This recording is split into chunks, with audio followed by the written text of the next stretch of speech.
All right, here's a quickie of some stuff I did recently just to try to finish the car up.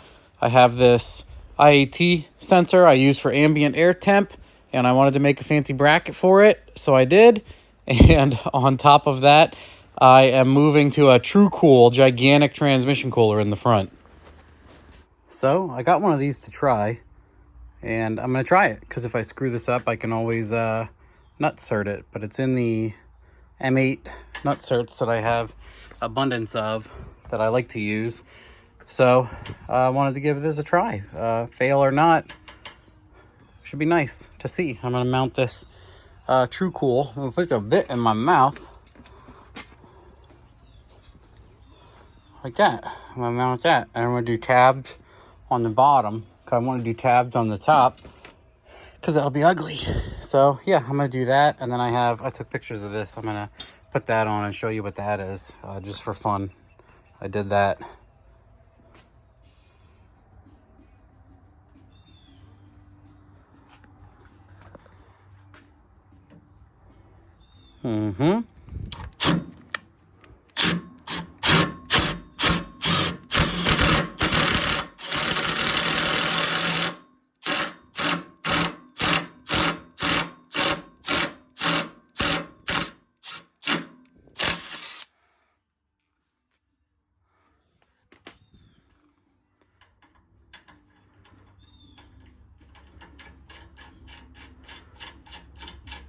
Pretty cool, pretty cool.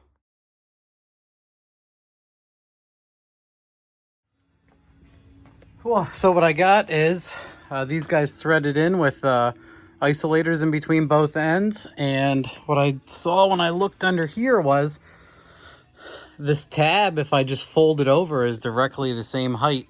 So I want to cut this inside off that's going to interfere with my jungle gym. And I'm going to fold the center in and then do the same thing. The center bolt is going to be that guy. It's just going to bolt in from underneath. And I'll have 4 things mounted and be mint. And I got plenty of stack space in between all these items, and I had no cooling issues. So if I sacrifice some, I got some data for inlet temps, and if I sacrifice some inlet temp, it's not really a huge deal for me because it's working so amazing. I'd rather have my tranny temp be amazing and my intercooler be, mediocre stuffed in here, but this thing's working so good, I can't see that really being a giant issue. Anyway, moving on.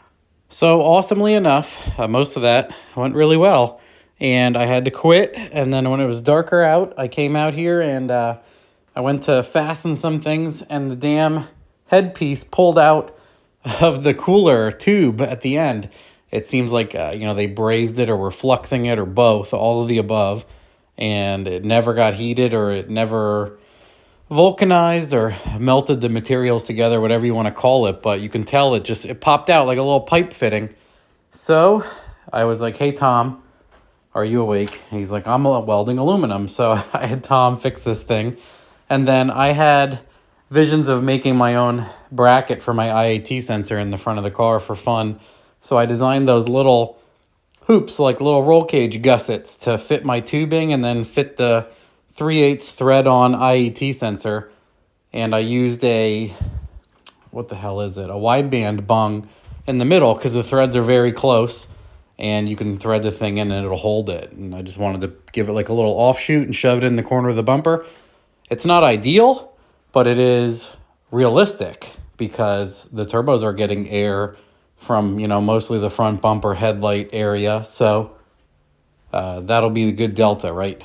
So that's all good and done. And I finished up the lines. I just did push lock barb hose on, because I didn't want to do PTFE again, because it was annoying me, and I'm getting lazy because I might move it again. So I didn't want to spend a whole ton of money and time building the PTFEs. So it looks like it fits great for now, and we'll keep moving on. All right, quick shot of the cooler stuff next. Hey, look at this guy. Snuck out of the cardboard. Anywho, up here I got the 90 banjos, whatever you want to call them. I mean, they are banjos, but they are, super, super short 90s, i.e. banjo. So I'm going to pull these off, and that's PTFE, and I might see how long they are. But I have to put 90s on the front anyway. So we'll, I'll figure something out. This one I'm probably going to have to go backwards like the same way it is already. It's probably going to have to come out because it's going to come straight out into like the dipstick. So that one's going to have to go that way, and that one can go down or forward-ish, and I can sneak them past.